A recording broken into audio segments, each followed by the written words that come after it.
यौम आज़ादी है, खुशी का मौका है और हम आज़ादी की लड़ाई में हमारे बुजुर्गों ने क्या क्या कुर्बानियाँ दी थी।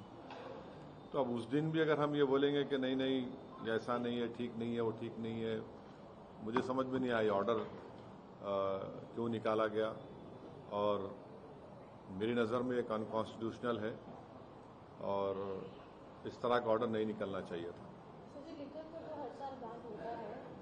अब आप लिकर को आप गोश्त से क्यों मिला रहे हैं?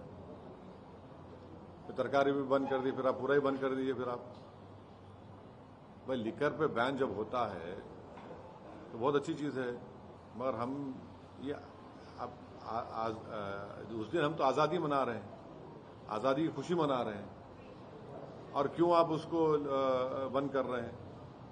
भाई शराब पीकर कोई गलत काम कर सकता है, मगर ये तो लाइवलीहुड है ना उसकी, जो गोश्त बेचना बेचारे लोग, और उसमें ये तो कोई मोर देन 90% करीब लोग तेलंगाना में गोश्त खाते हैं। तो इसमें शहबाज शरीफ ने चौथी बार 48 घंटों में चौथी बार ये धमकी आई है कि पाकिस्तान के हिस्से का एक बूंद पानी भी छीनने नहीं देंगे, नहीं तो इसके गंभीर परिणाम होंगे। ये मतलब ये आसिफ मुनीर, बिलावल भुट्टो, ख्वाजा आसिफ की बात किया जाए तो 48 घंटों में ये चौथी बार ये धमकी सुनने को मिल रहा है, क्या कहना है? ब्रह्मोस है हमारे पास, और फिर उनको ये भी समझना चाहिए कि उन्होंने खुद कहा कि मैं स्विमिंग कॉस्ट्यूम में था तो मुझे मालूम हुआ कि 9 एयरबेस चले गए। इस तरह की बकवास उनको नहीं करनी चाहिए। आप एक मुल्क के वजीर आजम हैं, आप एक कुछ तो खैर आपको उसका पासो लिहाज नहीं होगा, मगर इस तरह की आप जबान इस्तेमाल कर रहे हैं जो हम पे कोई असर नहीं करेगा। पानी इंडस वाटर ट्रीटी को सरकार ने एबेंस में रखा है। अब एबेंस में रखा है तो बजाय उसके कि आप थोड़ा तब्दीली दिखाते, आप धमकी दे रहे हैं, तो धमकी का असर कुछ नहीं होगा भारत के ऊपर। अब बहुत हो गया।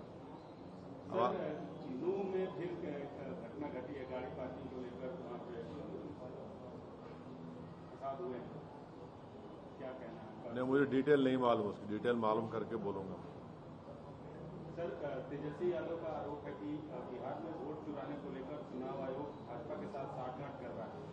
बिहार के नेता प्रतिपक्ष ने यह भी आरोप लगाया है कि भाजपा नेताओं के 2 वोटर कार्ड उन्होंने बनाए हैं, हासिल कर रहे हैं, क्या कहना है? देखिए, SIR के खिलाफ हमारी पार्टी की तरफ से मैं बोल सकता हूं, उनकी तरफ से नहीं बोल पाऊंगा मैं, ना मुझे जरूरत है। SIR जो हो रहा है, हम शुरू से कह रहे हैं कि इस SIR के जरिए कई जेन्युइन वोटर्स का नाम काटा जाएगा और कट रहा है। और मिसाल के तौर पे अब जो प्रोविजनल वोटर लिस्ट आई, इसमें हमको पता ही नहीं है, किसी को पता नहीं है कि कितने वोटर्स ने सिर्फ इन्यूमिनेटर्स फॉर्म पे साइन करके दे दिया और डॉक्यूमेंट नहीं दिए। तो कल जब फाइनल लिस्ट आएगी तो ECI को इख्तियार है कि भाई XYZ ने सिर्फ फॉर्म करके साइन करके दे दिया, हमको डॉक्यूमेंट नहीं दिया। आप शिफ्टिंग बोल रहे हैं, तो शिफ्टिंग किसकी हमको नहीं मालूम। आप बोल रहे 2 जगह नाम है, किसके हमको वो भी नहीं मालूम। हम अपने लॉयर निजाम पाशा साहब को कई वोटर का नाम दिए हैं, जो वहां पर है उनका नाम नहीं आया। अख्तरुल ईमान साहब खुद वहां पर सुप्रीम कोर्ट में पार्टी हैं। अपनी विधानसभा में हमने कई वोटर्स का नाम दिया जिनका नाम नहीं आया, जो है वहां पर, उनके डॉक्यूमेंट भी है, उसका क्या करेंगे आप? तो ये SIR जो है ये बड़ा अच्छा। और एक चीज, अब आप ये देख लीजिए कि पार्लियामेंट में भारत सरकार ने एक जवाब दिया है, और जवाब में क्या कह रहे हैं, जब उनसे पूछा गया कि ये बताइए कि कौन सा डॉक्यूमेंट सिटीजनशिप के लिए ठीक होगा, तो वो जवाब दे ही नहीं पा रहे हैं, जलेबी वाला जवाब दिए हैं। ये राज्यसभा में, एक मिनट ठहरिए, माफी चाहता हूं मैं आपको, ये बहुत अच्छा सवाल आपने पूछा। देखिए, राज्यसभा में एक जवाब पूछा गया कि इसमें ये बताया जाए कि गवर्नमेंट कोई डॉक्यूमेंट को रिफ्यूज कर रही, कोई बता नहीं रही कि क्या क्या कोई फिक्स प्रूफ चाहिए। माने कुछ भी अब गवर्नमेंट कुछ भी कर देगी। आप देखिए ये राज्यसभा में जवाब दिया गया है जिसमें गवर्नमेंट ने कहा कि union home ministry did not specify the categories of valid documents required for people to prove citizenship in India while responding to a question in the Lok Sabha, जो अगस्त 12 को पूछा गया। अब आप बता ही नहीं रहे कि डॉक्यूमेंट क्या चाहिए, तो फिर आप एसआईआर से क्या फायदा। अब आप ये बताइए, जब आप डॉक्यूमेंट नहीं बता रहे हैं तो फिर जो मंत्रालय रेस्पॉन्सिबल है सिटीजनशिप देने का, वो खुद नहीं बोल रहा है कि कौन सी डॉक्यूमेंट एडमिसिबल है सिटीजन प्रूफ के लिए, तो फिर एलईसीआई किस बुनियाद पर रिस्पांसिबिलिटी ले रहा है। लोकसभा को सवाल का जवाब दिया गया, एक सवाल के जवाब में। तो ये इसीलिए तो हम कह रहे हैं कि इसमें बहुत बड़ा कंफ्यूजन है। और फिर अगर एसआईआर में नाम नहीं आएगा तो फिर आप कल बोलेंगे सिटीजन नहीं है आप, वहां पर क्या करेंगे फिर लोग। सर, आपके हैदराबाद में कल एक प्रेस कॉन्फ्रेंस की गई कांग्रेस पार्टी के की तरफ से, और आपके जो 7 सीटें हैं, आपकी कंस्टिट्यूंसी की जो 7 सीटें हैं, उससे वोटों की अनियमितता और पूरा बकायदे उन्होंने बताया कि इतने फर्जी वोट हैं, इतने चीजें हैं, उस पर क्या कहना है। ऐसे है ना, दिल जले आशिक बहुत होते हैं, दिल के अरमा आंसुओं में बह गए। तो अब कोई 4-4 मर्तबा लड़के हारता है, उसके बावजूद भी अगर एमआईएम को बोलता है तो वाकई में एमआईएम बहुत बड़ी ताकत है।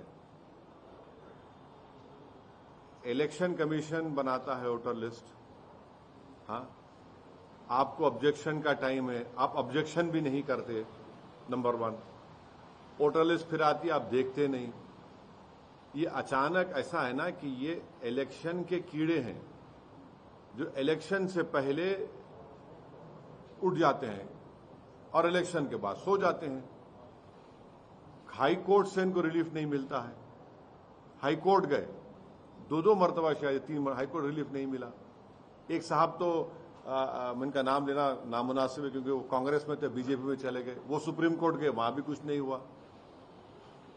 ये क्या मजाक है। बल्कि इन लोगों ने कंप्लेन दी तो हैदराबाद में बाड़े होते, बाड़े मालूम आप लोगों को, बाड़ा मालूम क्या होता है हैदराबाद में, पर मालूम बाड़ा, बाड़ा क्या होता है।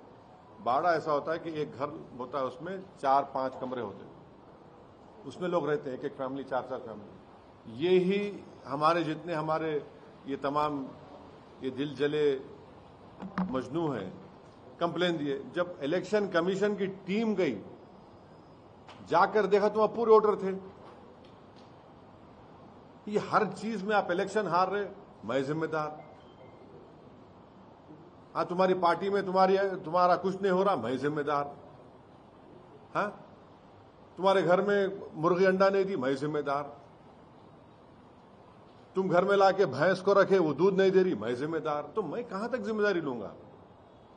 ये इस तरह के वाहियात किस्म की बातें करके आप उन वोटर्स को जो आपको वोट दिए और हमारे खिलाफ दिए, उनकी आप तौहीन कर रहे हैं। वोटर निकल के वोट डालता है, आप उनकी तौहीन कर रहे हैं।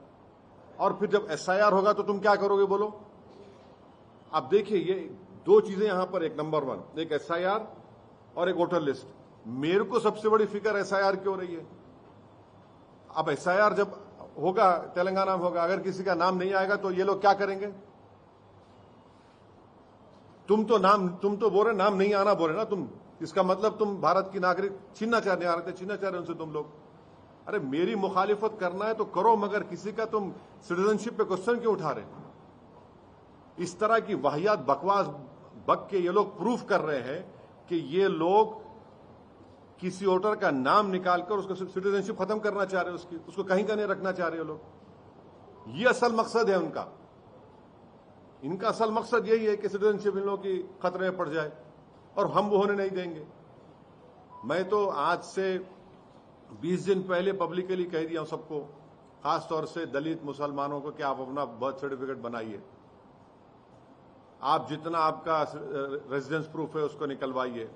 क्या बोलते हिंदी में, कौन सा पत्र बोलते हैं उसको हिंदी में, जन्म प्रमाण पत्र बनाइए। तीसरा, आपके ने पैसे है तो पूरी फैमिली का पासपोर्ट बनाइए। और जो कोई भी वोटर लिस्ट की डेट तेलंगाना में इलेक्शन कमीशन देगा, जैसा बिहार में दिया 2002 की, जो भी देगा, हम इस ऑफिस से उसको वोटर लिस्ट को लेंगे, घर घर हम जाएंगे और किसी का भी नाम कटने नहीं देंगे इंशाअल्लाह, जो जेन्युइन वोटर है, जो भारत का नागरिक है। ये लोग तो इनको फिक्र ही नहीं है ना।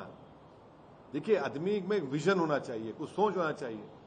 आप इस तरह की बात करके तो एसआईआर को, आप एसआईआर से खतरा पैदा कर रहे हैं आप, तो ये इनका मामला है। सर, एसआईआर को लेकर सुप्रीम कोर्ट ने कहा है कि जो मिस्टेक्स हुए हैं ड्राफ्ट प्रिपेयर करने में, उस मिस्टेक्स को नहीं, सुप्रीम कोर्ट का ऑर्डर आया क्या? देखिए, ओरल ऑब्जर्वेशंस को ऑर्डर मत समझा करिए, अभी बहस हो रही, कोई ऑर्डर जब आएगा जब बोल सकते हैं। अभी तो एक ओरल सवाल जवाब बेंच अगर पूछ रहा है ऑनरेबल जजेस पे, तो उस पर कैसे हम, आपको लग रहा है कि मिस्टेक्स रेक्टिफाई करने का ड्राफ्ट जो हुआ है, मिस्टेक को रेक्टिफाई कर रहे हैं, वो एक्सरसाइज नहीं है? नहीं, काम नाम ही नहीं, नाम कट गए भाई। अगर आप बोल रहे कि इतने लाख लोग शिफ्ट हो गए, हम बोल रहे नहीं वो शिफ्ट नहीं है। ईसीआई बोल रहा है कि लोग दो जगह पे नाम, हम बोल रहे नहीं है, अमूर में है, बैसा में है, किशनगंज में है, कोचादामन में है, जोकी में है, बहादुरगंज में, ठाकुरगंज में है, लोग हैं वहां पर। किसका प्रूफ? अब कौन करना चाहिए काम? ये ईसीआई को करना चाहिए। तो ये एसआईआर जो है, ये बोलते ना हमारे सरों पे लटकी हुई तलवार है। इसीलिए हर जगह पर जनता को, खासतौर से गरीब जनता को, अपना बर्थ सर्टिफिकेट, जो डॉक्यूमेंट्स है, उसको निकाल के तैयार रखना चाहिए। सर, ये क्रिकेट मैच को लेकर नहीं, मैं तो क्रिकेट मैच नहीं देखने वाला हूं, मैं तो हरगिज नहीं देखने वाला हूं। मेरा जमीर, मेरा दिल गवारा नहीं करता कि मैं बैठकर उस मुल्क के लोगों के साथ हम क्रिकेट मैच खेलें जो हर रोज धमकी दे रहे हैं। उनका चीफ ऑफ आर्मी जाके वहां से बोलता है कि हम लोग डैम पे मार देंगे, वो बोलता है कि हम न्यूक्लियर थ्रेट कोई दे रहा है, कोई एक बोल रहा है कि हम वो कर देंगे। अब क्या, क्यों खेलेंगे हम? ये सुनिए, एक मिनट सुनिए। आप पानी देना बंद कर दिए, पानी से बड़ी कोई चीज हो सकती, क्या बोलिए? आप ट्रेड नहीं कर रहे हैं, आप वाघा बॉर्डर बंद कर दिए, वीजा नहीं दे रहे, खेल क्यों रहे हैं बताइए? कितना नुकसान होगा? 300 करोड़, 400 करोड़, कुछ भी नहीं है ना। मेरा जमीर तो गवारा नहीं करता भाई कि मैं मैच को देखूं। तो सौरभ गांगुली ने कहा कि क्रिकेट अलग चीज है और जो हालात है वो अलग चीज है, दोनों अलग अलग है। अब देखिए, मैं किसी का स्पोक्स पर्सन नहीं हूं, उनसे पूछिए। अच्छा सर, आपके पुराने दोस्त हैं जगन मोहन रेड्डी साहब, हाँ। उन्होंने अभी थोड़ी देर पहले प्रेस कॉन्फ्रेंस में उन्होंने कहा है कि राहुल गांधी चंद्रबाबू नायडू के टच में है, या चंद्रबाबू नायडू राहुल गांधी के टच में है थ्रू अपने जो तेलंगाना सीएम है रेवंत रेड्डी। क्या कहें? जगन मोहन रेड्डी मेरे दोस्त है और रहेंगे। अब वो क्या बोल रहे, क्या नहीं बोल रहे, आप जगन मोहन रेड्डी से जाके विजयवाड़ा में मिलिए, मेरा सलाम पहुंचाइए, आप बोलिए कि इस पे आप टिप्पणी कर दीजिए, वो बोलेंगे। जगन देखिए, जगन मोहन रेड्डी दोस्त है, मगर वो एक पार्टी के हेड है, मैं अपनी पार्टी का जिम्मेदार। क्योंकि आप भी चंद्रबाबू नायडू की मुखाफत करते रहे हैं पिछले चुनाव में। नहीं, चंद्रबाबू नायडू को हम अपोज कर रहे हैं, वो तो बीजेपी के साथ है, वो बीजेपी के साथ है ना, वो तो बीजेपी के साथ है। वक्फ एक्ट में तो, वक्फ एक्ट बनाने में उनका बहुत बड़ा रोल रहा, सपोर्ट रहा उनका, उन्हीं की वजह से सरकार बनी बीजेपी की, वरना क्या बनती? तो मैं कैसे बोलूंगा जगन क्या बोले? वो जगन खुद उस पर अपनी राय देंगे या सब्सटैंशिएट करेंगे। अच्छा जी, आपको लगता है कि डोनाल्ड ट्रंप के साथ जिस तरीके के रिश्ते अब पाकिस्तान के बढ़ रहे हैं, ये वही कहीं ना कहीं कॉन्फिडेंस दे रहा है जिसकी वजह से इस तरीके की टिप्पणियां कर रहे हैं या फिर इस तरीके से धमकी दे रहे हैं? नहीं, देखिए, अमेरिका के प्रेसिडेंट को बात समझना चाहिए कि हमारा उनका ट्रेड जो होता है, भारत का और आपके इंडिया का, वो होता है $200 बिलियन का, और पाकिस्तान का उनसे होता है $5 बिलियन का। और फिर अभी हम ट्रेड एग्रीमेंट साइन करने जा रहे हैं, उसमें यह है कि हम 500 बिलियन करेंगे।